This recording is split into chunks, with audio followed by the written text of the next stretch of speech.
অন্নপূর্ণা ভান্ডার প্রকল্পের under inquiry থাকা মহিলাদের টাকা ছাড়লো। হ্যাঁ বন্ধুরা, যারা টাকা পাননি তারা কবে নাগাদ পাবেন, এই মুহূর্তে রাজ্য সরকারের তরফ থেকে অফিসিয়ালিভাবে কি আপডেট দেওয়া হয়েছে আজকের এই ভিডিওতে আপনাদেরকে এই বিষয়ে একদম বিস্তারিতভাবে জানিয়ে দেব।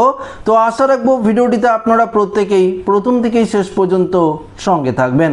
দেখুন বন্ধুরা, এতদিন ধরে আপনারা প্রত্যেকেই অপেক্ষায় ছিলেন এবং চিন্তা করছিলেন যে সবাই টাকা পেয়ে গেছে, আপনারটা রয়েছে আন্ডার ইনকোয়ারি, আপনার রয়েছে আন্ডার প্রসেস, সেক্ষেত্রে আপনারা যদি টাকা না পান তাহলে কি হবে, এই নিয়ে তো আপনারা চিন্তিত ছিলেন। দেখুন এই মুহূর্তে আপডেট কিন্তু পরিবর্তন হয়েছে।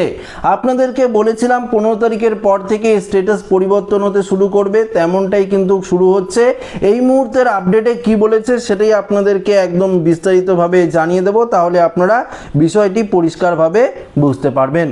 দেখুন, আন্ডার ইনকোয়ারি লিস্টে থাকা পূর্ব মেদিনীপুরের 3 লক্ষ অন্নপূর্ণা যোজনার আবেদন অনুমোদন করল প্রশাসন। 16 জুলাই থেকে তাদের অ্যাকাউন্টে টাকা ঢুকতে শুরু করেছে। ব্লক স্তরের ইনকোয়ারির পর প্রায় 3 লক্ষ আবেদন জেলায় এসেছে। জেলা প্রশাসন সেই সব আবেদন অ্যাপ্রুভ করেছে বলে বৃহস্পতিবার অন্নপূর্ণা যোজনার অফিসার ইনচার্জ জানিয়েছেন। এই জেলায় আগেই 9,49,084 জনের নাম অন্নপূর্ণা যোজনায় অনুমোদিত হয়েছিল। গত 1 জুলাই তাদের অ্যাকাউন্টে টাকা ঢোকে, কিন্তু অনেক আবেদন অনুমোদন না পাওয়ায় পেমেন্ট কিন্তু আটকে গিয়েছিল।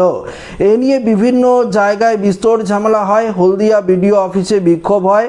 সেই বিক্ষোভে অংশ নেওয়া মহিলারা জাতীয় সড়ক অবরোধ পর্যন্ত করেছেন। নন্দীগ্রাম থেকে শুরু করে এগড়া সহ বিভিন্ন জায়গায় বিডিও অফিসে বিক্ষোভ কিন্তু দেখা দিয়েছিল। এই অবস্থায় জরুরি ভিত্তিতে ইনকোয়ারি শুরু করতে হয় রাজ্য সরকারের। সেই সব আবেদনপত্রের মধ্যে প্রায় 3 লক্ষ জেলা প্রশাসন অনুমোদন করেছে। এর ফলে আরও 3 লক্ষ মহিলার অ্যাকাউন্টে অন্নপূর্ণা যোজনার 3,000 টাকা ঢুকতে শুরু করেছে। তো বিষয়টি আপনারা পরিষ্কার ক্লিয়ারভাবে বুঝতে পারলেন। পূর্ব মেদিনীপুরের আপাতত পূর্ব মেদিনীপুরে বিভিন্ন, শুধুমাত্র পূর্ব মেদিনীপুরেই কেন বলবো, বিভিন্ন ব্লকে বিভিন্ন জায়গায় ইনকোয়ারি কিন্তু খুব প্রচুর পরিমাণে করা হচ্ছে। আন্ডার ইনকোয়ারি থাকা যারা ছিলেন, আন্ডার ইনকোয়ারি যারা ছিলেন বা আন্ডার প্রসেস যারা ছিলেন তাদের কিন্তু এবার অ্যাপ্রুভ করে দিয়ে এই প্রকল্পের টাকা কিন্তু সরাসরি 3,000 টাকা আপনাদের অ্যাকাউন্টে দেওয়া হচ্ছে। পূর্ব মেদিনীপুরে লক্ষ্মীর ভান্ডার প্রকল্পে উপভোক্তা ছিলেন 14,28,000। তাদের মধ্যে আশা অঙ্গনওয়াড়ি কর্মীদের অনেকেই এই সুবিধা পেতেন। অন্নপূর্ণা যোজনায় এ পর্যন্ত প্রায় 12 লক্ষ মহিলা সুবিধা পেতে চলেছেন। গত 12 জুলাই মেচেদার সাংবাদিকদের মুখোমুখি হয়ে মুখ্যমন্ত্রী শুভেন্দু অধিকারী জানিয়েছেন 30 আগস্ট পর্যন্ত অন্নপূর্ণা যোজনার ভেরিফিকেশন চলবে।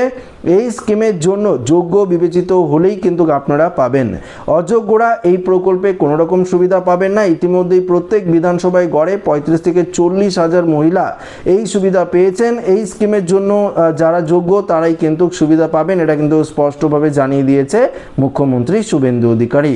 জেলা প্রশাসন সূত্রে জানা গিয়েছে এই মুহূর্তে প্রত্যেক ব্লক পুরসভায় ভেরিফিকেশনের কাজ চলছে। যারা ফর্ম পূরণ করতে ভুল করেছেন তারা এডিট করার সুযোগও কিন্তু পেয়েছেন। সব মিলিয়ে মুখ্যমন্ত্রী জেলায় প্রায় 12 লক্ষ মহিলাকে অন্নপূর্ণা যোজনায় অনুমোদন দেওয়া হয়েছে। আগে সরকার এখানে পরিষ্কার বলেছে লক্ষ্মীর ভান্ডার প্রাপকদের মধ্যে 1 লক্ষ বাদ গিয়েছে। এছাড়াও সরকারি কর্মচারী, পরিবারের সদস্য কিংবা আশা, আইসিডিএস কর্মীরা এই সুবিধা পাবেন না, এটা স্পষ্টভাবে জানিয়ে দিয়েছে মুখ্যমন্ত্রী শুভেন্দু অধিকারী। তো বিষয়টা আপনারা ক্লিয়ারভাবে বুঝতে পারলেন। যাদের আন্ডার ইনকোয়ারি ছিল, যাদের আন্ডার প্রসেস ছিল, তাদেরকে একদম প্রচুর পরিমাণে ভেরিফিকেশন করে ইনকোয়ারি করে কিন্তু এই প্রকল্পের টাকা ছাড়া হচ্ছে। দেখুন 16 তারিখ থেকে অনেকেই প্রকল্পের টাকা পেতে শুরু করেছে, আজও অনেকেই প্রকল্পের টাকা পেয়েছে, আগামীকালও পাবেন, পরে রবিবার বন্ধ থাকবে, আবার সোমবার মঙ্গলবার, এভাবে কিন্তু ধাপে ধাপে আপনার ইনকোয়ারিটি কমপ্লিট হয়ে গেলে এই প্রকল্পের টাকা কিন্তু ছাড়া হবে।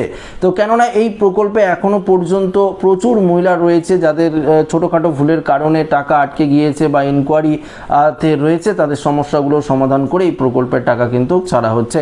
আচ্ছা, যারা ফর্ম ভুল করেছিলেন তাদের এডিট অপশন রয়েছে। আপনার নির্দিষ্ট পৌরসভা অফিস, ব্লক অফিসে গিয়ে যোগাযোগ করলে সেখান থেকে কিন্তু আপনার প্রবলেমের সলিউশন কিন্তু করে দেওয়া হবে।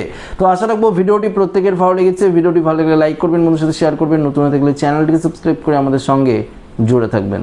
ধন্যবাদ।